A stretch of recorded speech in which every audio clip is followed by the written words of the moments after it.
بطل يا دكتور تقول انك انت فخور ب 30 يونيو وان 30 يونيو هي الثوره السنيه. ده كلام الحقيقه، هذا كلام يعني مش بتكلم عن حضرتك، لكن هذا الكلام في حد ذاته هو جهل شديد بمعنى الثوره. فكره الثوره نفسها زي ما قلت لك، الثوره هي فعل يزيح انقاض دوله سقطت بالفعل. انهي دوله دي اللي كانت لحقت تقوم من 11 فبراير 2011 عشان تسقط قبل 30 يونيو 2013 وتيجي 30 يونيو عشان تزيح انقاضها؟ ده كلام بره العقل، هذا كلام له خبيء معناه ليس لنا عقول. فنبطل نقول الكلام ده ونقول الكلام العدل، نقول يا جماعه نحن كنا مشغولين بصراع سياسي، بصراع على السلطه. كل القوى دي بالصلاه على النبي كده كانت مشغوله بالصراع على السلطه، ودي نتيجه الصراع على السلطه.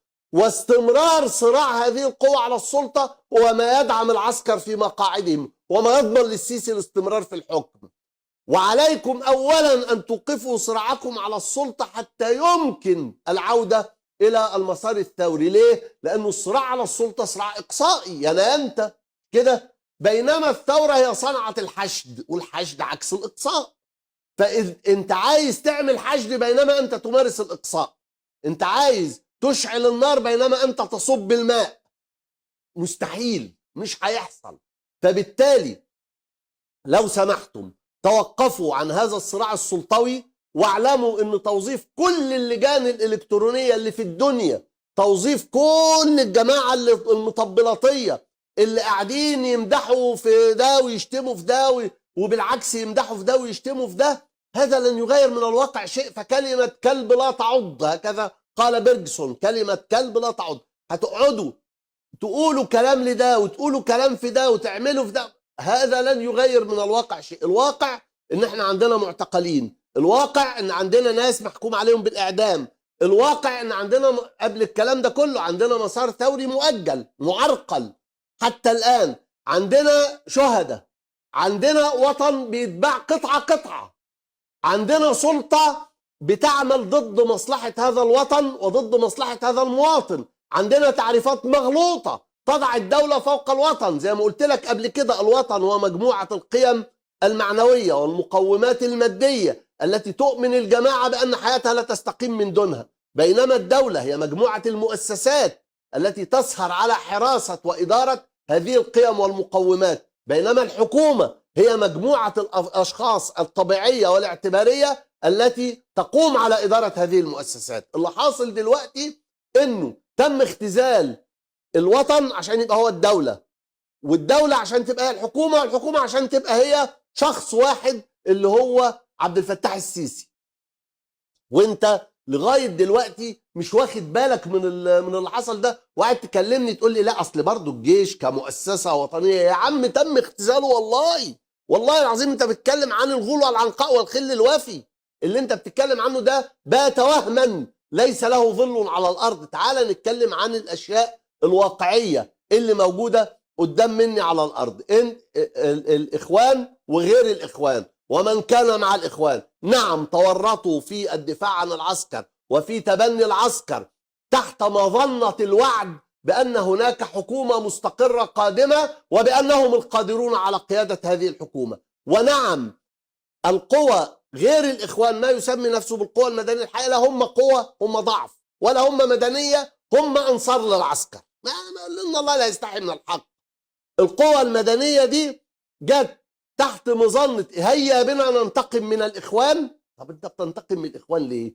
اصلهم تعاونوا مع العسكر. طب وانت كنت بتعمل ايه؟ بيفكرني الموضوع الحقيقه يعني انه الاخوان اخطاوا، بس الموضوع ما يتردش عليه بان انا اقوم منتقم منك، بان انا يعني مثلا اخويا غلط وخد قرشين اكتر مني شويه، فجاي حرامي عشان يسرق الورثه كلها، الورثه بتاعتي وبتاعت اخويا، اقوم انا متواطئ معاه نكاف اخويا. طب ما احنا كده كلنا هنقعد مفلسين. ف بيفكرني ده بالنكته بتاع واحد بخيل حط حتتين بفتيك، واحده كبيره قوي واحده صغيره قوي، وعازم واحد. فالراجل الضيف يعني مكسوف يمد ايده على الكبيره عشان ما يبقاش طماع يعني، وبرضه مش عايز ياخد الصغيره هيبقى اتورط فيها. ففضل واقف قاعد بيتفرج. فجه الراجل صاحب البيت قام متوكل على الله كده، قام مادد ايده على الكبيره واخدها. فالراجل الضيف بيقول له ايه ده؟ قال له ايه؟ قال له ايه اللي انت عملته ده؟ قال له ايه الغلط اللي انا عملته يعني؟ قال له تاخد الكبيره ازاي؟ قال له باخد الكبيره يعني لو انت كنت هتعمل ايه؟ قال له كنت هاخد الصغيره طبعا. قال له طب ما قدامك اهي.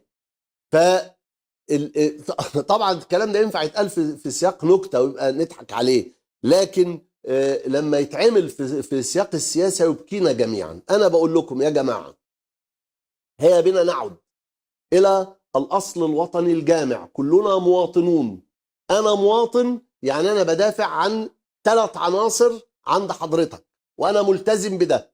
خلي بالك، العبد الفقير الى رحمه ربه تعالى هو الذي كان ضد سلطه مبارك، وكان ضد سلطه المجلس العسكري، وكان ضد سلطه الاخوان، وكان ضد سلطه الانقلاب من اول 30 يونيو. يعني من اول 30 يونيو قلت لكم ما تروحوش على 30 يونيو، لان 30 يونيو الخدعه الجديده، يا ذروه الخداع بقى.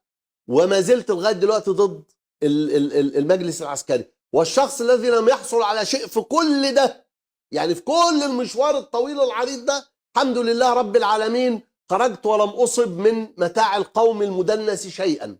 فيبقى يعني لي عين شويه ان انا اعرف اكلمك.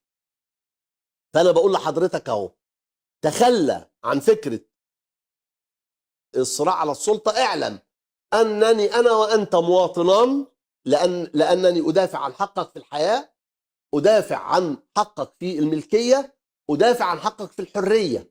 الحياه وما يترتب عليها من سلامه الجسد، الحريه حريه المعتقد والراي وما الى ذلك والتنقل الى اخره. ايضا ادافع عن ممتلكاتك من اول ان انا اعمل على الا تنهار قيمه العمله المحليه زي ما انهارت عشان خاطر حضرتك كنت محوش مثلا قبل كده 5000 دولار جنيه فكانوا بيساووا 1000 دولار. دلوقتي ال 5000 جنيه دول بقوا بيساووا كام؟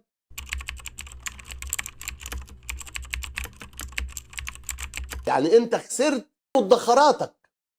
انا عايز ادافع عن ده، يعني عايز احافظ لك على ممتلكاتك الا تصادر. عايزك ما تدفعش ضريبه عقاريه على البيت اللي انت قاعد فيه، دي خيبه تقيله. فيبقى انا مواطن وانت مواطن، واحنا بيننا وبين بعض ولاء المواطنه. يعني ايه؟ يعني انا بدافع عن حياتك، حقك في الحياه وما يتبعه، عن حقك في الحريه وما يتبعه، عن ممتلكاتك وما يتبعه، الحق في التملك وما يتبعه. انه انا ماليش دعوه بعقيدتك ولا انت ليك دعوه بعقيدتي. ما تناقشوش العقائد وما تجعلوهاش اسباب للاختلاف، لانه لم يحدث ان احنا قبل ما ننزل مع بعض يوم 25 يناير قلنا هو لازم المسيحيين يبقوا مسلمين بقى، ولا لازم المسلمين يبقوا مسيحيين بقى، ولا لازم اليساريين يبقوا يمينين، ولا العكس. مسائل لكننا نتفق في الشريعه اللي هي الدستور واللي هي القانون واللي هي مواثيق الحراك. اذا سنتخلى عن صراع السلطه. سيعترف الجميع بان كل ما جرى اعتبارا من 11 فبراير 2011 كان صراعا رخيصا ومبتذلا على السلطه، ولم يكن فيه اعلاء لقيمه الوطن، ولم يكن فيه اعلاء للمصالح العليا للجماعه البشريه التي تعيش على ارض هذا الوطن. واننا نتراجع جميعا خطوات الى الخلف حتى خط 10 فبراير سنه 2011. وكاجراء عملي فاننا نعلن كل المعتقلين الذين يستوفون شرط الوزراء، ان شاء الله يكونوا 10,000 وزراء حتى لو وزير من غير حقيبه، ونعلن عشان ده شكل من اشكال التضامن معهم، ونعلن كل المعتقلين الذين لا يستوفون شروط تولي الوزاره اعضاء برلمانيين ولا نعترف بغيرهم، ونعلن لنفسنا دستورا. انا بقترح عليكم انه يبقى الدستور اللي عملته اللجنه الشعبيه للاصلاح الدستوري واعلنته في يونيو سنه 1990. في رايي، في تقديري، ان ده من اعظم الدساتير التي كتبت في مصر ولم يطبق ليوم واحد. ومن الخيبه الثقيله ان احنا بعد الثوره ما رحناش جبناه من على الرف وشغلناه زي ما هو وحمينا نفسنا من كل الدجل اللي دجلوا علينا العسكر واتباعهم وانصارهم ومن انخدعوا فيهم ومن انخدعوا بهم. غير كده انت ما عندكش حل. غير كده انا كنت اليكم النقاش التالي. مش هقول لكم يعني كان مين اللي فيه المجالس بالامانات، بس اليكم النقاش التالي. يا جماعه احنا عندنا معتقلين، هنعمل فيهم ايه؟ معلش اصل دي ابتلاءات، هنعمل ايه؟ ناس مبتلين ولازم يتحملوا. طيب الجماعه الشهداء والقصاص، الشهداء ده يا بختهم، ده خدوا يعني اعظم درجه عند ربنا سبحانه وتعالى. طب الجماعه اللي صدر ضدهم احكام بالاعدام هنعمل معاهم ايه؟ والله يعني ما فيش حد بيموت ناقص عمر، وربنا سبحانه وتعالى كل اجل كتاب، وربنا سبحانه وتعالى يعني اذا كتب لهم الموت خلاص ده قدر ربنا، هنعمل ايه؟ طيب ما نعمل فعل ثوري، نعمل حشد جماهيري طالب، لا ده عمل احمق وعمل انتحاري، ده عمل احمق وانتحاري، دي حماقه. طيب نعمل عمل حقوقي وعمل قانوني ونشوف ما منوش فايده، تضييع وقت، اللي عايز يعمل يعمل. طيب يعني العمل الحقوقي تضييع وقت، والعمل الثوري الحشد وغيره هيبقى حماقه وعمل انتحاري، والمعتقلين الله يسهل عليهم، واللي صدر عليهم حكم بالاعدام وما كان لنفس ان تموت، والشهداء الله يرحمهم ويحسن اليهم، ولا تحسبن الذين قتلوا في سبيل الله امواتا بل احياء عند ربهم يرزقون. طيب يا جماعه ده انتوا كده قاعدين في الارض خالص. طيب ما تيجوا لما نشوف طريق تاني، لا ونتنازل عن المكاسب اللي احنا حققناها، ده بعدك، ده لا يمكن. قال هؤلاء تجار، فدعوا للتجار تجارتهم وانصرفوا إلى ثورتكم بشكل واضح جدا. نصوت تصويتا تضامنيا وننتخب جميعا كل المعتقلين بلا تفرقة، وبشرط أن يعلنوا هذا الاعتذار وأنهم كانوا شركاء في صراع على السلطة يتراجعون عنه.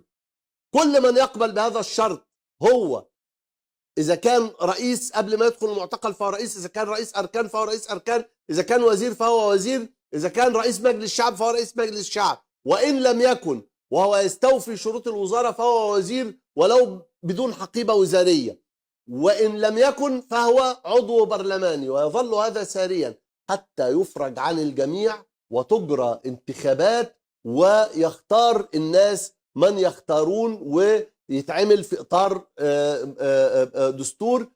أنا برشح لكم أو بقترح عليكم دستور 1990، دستور جاهز وموجود وممكن نروح له نقراه وممكن نتفق عليه كلنا. طريقه من هنا لمن شاء. طيب ومن لم يشاء ينقطنا بسكاته بقى. الموضوع يعني الحقيقة مش محتاج كلام أكتر من كده.